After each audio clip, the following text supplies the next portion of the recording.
up, my people? It's Joe Morello here with another podcast talking about the beautiful thing that we like to call murder. As ever, I'm joined on the show by my wife. Hi, Michelle. Hello, Joe. Hello, listeners. What wicked delights do you have waiting for us on the coroner's slab today, Joe? I'm glad you asked that, Michelle, because we're going to go deep with this one as we talk about the shoe shine killer. A new killer on the block. And we have a cameo appearance from your friend and mine, Manny Sherman, the Beast of Arkansas. What a lineup. That's right. This is a case that's going to blow the listeners' minds because I believe, and I'm just putting it out there, that maybe, just maybe, local law enforcement got this one wrong. Sounds like a great show. You got it. But before we dig a little deeper and get to the juicy bits, I want to introduce a very important character in this story. FBI Special Agent Hector Monday. Let's take everyone back to Wednesday, January 15th, 1997, when Chester Bell of the FBI reported how Hector Monday and his team had apprehended the Beast. Good morning to you all. I'm Chester Bell, Assistant Director at the Federal Bureau of Investigation. At approximately 0530 local time, a team led by Special Agent Hector Monday and supported by law enforcement officers conducted a raid of a motel room just outside Birmingham, Alabama, to apprehend Manny Sherman, the man known as the Beast of Arkansas. Using state-of-the-art psychological profiling techniques, Special Agent Monday and members of his task force not only identified their suspect, but predicted his movement with unerring accuracy. I'm delighted to say, we have our man. Now, I've got something here that's going to put a different slant on this case altogether. What is it? I've managed to get in my possession extracts from the interview sessions between Agent Monday and Manny Sherman. No way! How do you keep getting hold of stuff like this? I have my sources, but I can't reveal them, not even to you. These tapes are being played for the first time anywhere in the world outside the actual interview room. Are you ready? I think so. Play the tape. Manny Sherman, born January 1, 1956. Come on. You know all this. What do you want? What's this? Huh. You've been doing your research, haven't you, Special Agent Monday? What are my favorite television programs? Describe my first pet? What were your friends like as a child? What is this? You're taking a survey, you're trying to learn something. Would it kill you to be direct? You wanted to know what inspired me? As if I wasn't an original? Well, maybe there was one man I found myself a little fascinated by. Henry Howard Holmes. Why? Because he was numero uno. America's first. The guy invented the trade. He set the benchmark, you know? Learn your history, Monday. Read a book. You think because I stuck a blade in some people and get off on it, I'm not smart? I, allegedly killed 13 people before you got smart enough to find me. Oh, that was disturbing. Did you hear the way Manny spoke?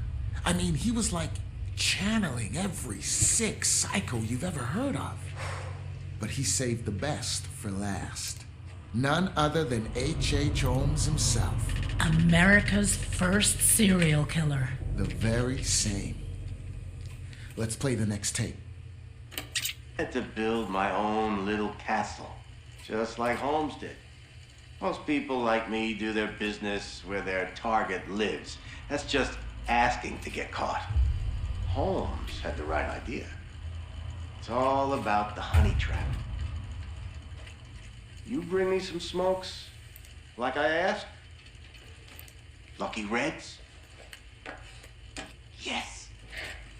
Oh, these are like gold in here.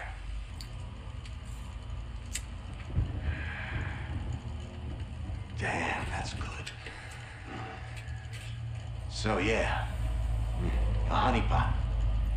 Holmes built a hotel about a mile from the World's Fair and called it the World's Fair Hotel, and bought ad space in papers alongside ads for the expo. Rubes from far and wide assumed it was the official hotel. Ma and Pa Kettle take a train in from Nebraska. Takes 3 days. They roll up into that joint ready to rest, get to their room, and whoops, what do you know? Holmes had a gas pipe hidden under the bed and poisons them. Or maybe he pulls a trap door on them. Maybe he separates them and makes one watch through a window while he slits the other's throat. That's the advantage of a honeypot. No shortage of targets. That's why I picked all those houses north of the airport. That whole neighborhood was scheduled for demolition, and yet all those lovely realtor ladies must not have gotten the memo. Call up as a contractor. Tell them I'm flipping. Have them meet me out there. And look at that. We're the only 2 people for miles. The first couple times I'd wait for a plane to fly over just to hide their screams, but after a while I realized they could scream as loud as they wanted.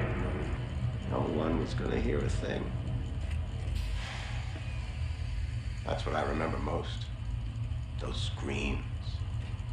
You can try to understand why I am the way I am. You can forensic science up all the data you want.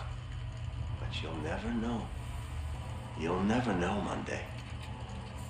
You'll never really know how it feels when you watch the fire burn out of somebody. After capturing Manny Sherman, our man Monday was suddenly the hottest ticket in town. He couldn't go anywhere without someone wanting to throw a case his way. Everyone loves a winner. Let me lay this out for you. On September 3rd, 1997, the local PD found the mutilated body of an unidentified man in his early 50s behind an apartment block in the South Loop district of Chicago. Then, 2 weeks later, another body washes up on the East Pilsen River. With the exact same modus operandi, local law enforcement realized that they were dealing with a serial killer. They needed help. So in the late fall of 1997, Agent Monday found himself in the Midwest heading up an investigation that would soon become synonymous with his name. Let's hear from Field Agent Danny Haywood on his first impressions of meeting with Agent Monday. I first met Agent Monday on October 12th, 1997 at O'Hare Airport when I was assigned to welcome him off the plane. I'd actually met him once before at a lecture on criminal behavior given a few weeks prior here in Chicago, but I doubt he remembered me from that. I was pretty nervous as the new kid on the block. I was just out of training, and I'd been assigned to drive around this big shot criminal profiler who just cracked the Arkansas case, which was all over the national newspapers. My first impressions were that he was tall. You hear that, Michelle? Actually met him once before at a lecture on criminal behavior given a few weeks prior here in Chicago. That puts Monday in Chicago at the time of the original killings. Exactly. Okay, dial back a few weeks to the summer of 1997. Agent Monday is in a tiny interrogation room in Birmingham, Arkansas, conducting his psychological investigation into Manny Sherman. But he's doing more than that. He's picking Manny's brains, learning from him, being challenged by him. Let's play tape number 3. A whole carton this time. You trying to get on my good side or something? Yeah, I think I'll save it. What, no questions? What's going on with you, Monday? Oh, you seem different. Ah, I see that glimmer in your eye, you little devil. I can keep secrets, man. We all have them. That prosecutor is trying to get numbers out of me. Know that? Of course you know that. Numbers. They got Holmes for 27, but we know he was closer to 200, right? Can you imagine that? I wish I'd had the time to try and beat that. Sure, they know about those nice realtor ladies. They got families, after all. But the numbers the DA is asking me about, I think he knows there's some people out there, rejects, misfits, the kind of people that when you see them coming, you look the other way. Does anyone notice if they go missing? My father always told me to leave my mark on the world. I never knew what he meant by that. Not until I watched that first girl bleed out. I call it art. That's my signature on society. It's not murder. It's an aesthetic response to what this world has made me. Ask people to list serial killers, and they'll drop 5, 10 on you before they can think of any more. Ask them to name the detectives that caught those killers. No one is going to say a damn thing. No one knows. No one cares. No one makes movies about them.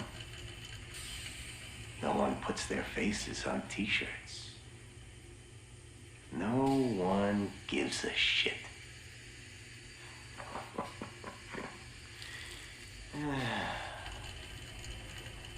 I've left my mark on the world. Have you? Holy shit! I did not see that coming. I told you this stuff was good. Where did you get this material? Sorry, I gotta protect my sources. But, Michelle, I've got more evidence you haven't heard before. My source has given me autopsy notes from the coroner as she examined the second murder victim. John Doe number 2. I'm assuming you've read my report on the first one? Similar MO, unidentified male with multiple stab wounds. Looking at the lower abdomen, the wounds are consistent with those of the first victim. The shape of the entry wound suggests it's a strong probability that this is the same murder weapon. Looks like we've got a souvenir hunter here. This time the left ear has been severed. Clean incision. Probably a scalpel or a razor blade. Very tidy. Nice job, actually.